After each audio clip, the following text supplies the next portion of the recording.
ನಿನ್ನ ಸಂಸಾರನ ಬೀದಿಗೆ ಹಾಕಿದ್ದೀನಿ.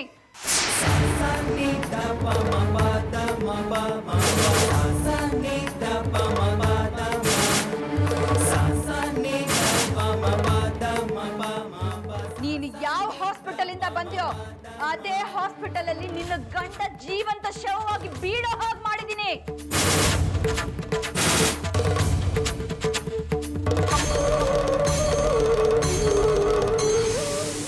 ಇವು ನನ್ನ ಮುಂದೆನೆ ನರಳಿ ನರಳಿ ಸಾಯ್ಬೇಕು ಅಂತ ಡ್ರಗ್ಸ್ ಕೊಟ್ಟೆ.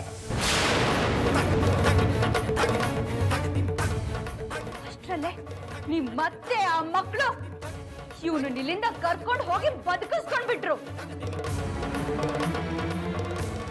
ಸ್ವಲ್ಪ ಹುಷಾರಾಗಿದ ತಕ್ಷಣ ನಾನು ಸಾಯಿಸ್ಬಿಡ್ತೀನಿ ಅಂತ ಎಗ್ರಾಡ್ಕೊಂಡ್ ಬಂದ. ಹೀಗ್ ನೋಡಿದ್ರೆ ಹೇಗ್ ಬಿದ್ದಿದ್ದಾನೆ ನೋಡು.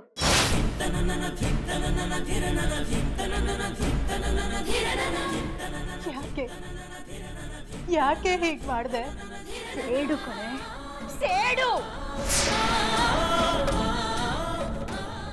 ಹೀಗಾರನೇ ಇದು.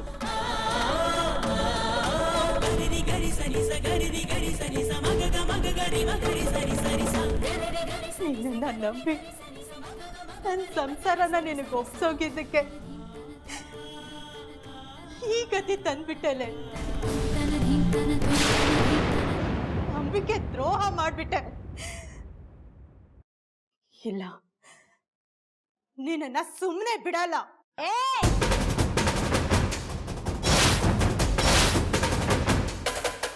ಏನೇ ಮಾಡ್ತೀಯಾ? ಜಾಸ್ತಿ ಮಾತಾಡಿದ್ರೆ ನಿನಗೂ ಇವನ್ ಗತಿನೇ ಆಗುತ್ತೆ. ಏನೇ ಅಂದೆ?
ಅದನ್ನೇ ಮನಸ್ಸಿನಲ್ಲಿ ಇಟ್ಕೊಂಡು ಯೋಚನೆ ಮಾಡ್ತಾ ಇದ್ದೀಯಾ?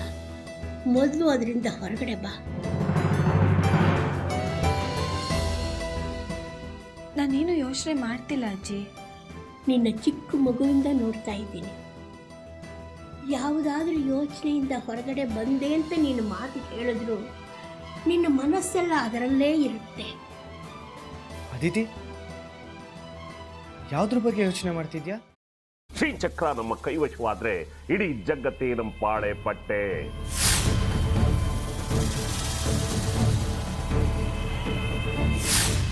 ನಾವಿದೀವಲ್ಲ, ನೀನ್ ಯಾಕೆ ಚಿಂತೆ? ನಮ್ಮ ಆಸೆಗಳೆಲ್ಲ ಪೂರೈಸುತ್ತೆ. ಅದಕ್ಕೆ ನಾನು ಹೇಳಿದ್ದು ನಮ್ಮ ಜೊತೆ ಕೈ ಜೋಡಿಸು ಅಂತ.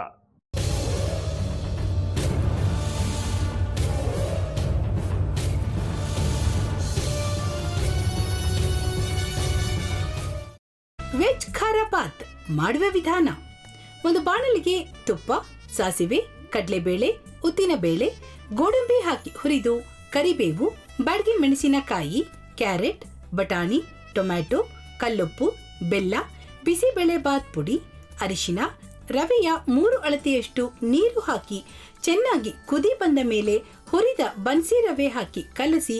ಈಗ ವೆಜ್ ಖಾರ ಬಾತ್ ಸವಿಯಲು.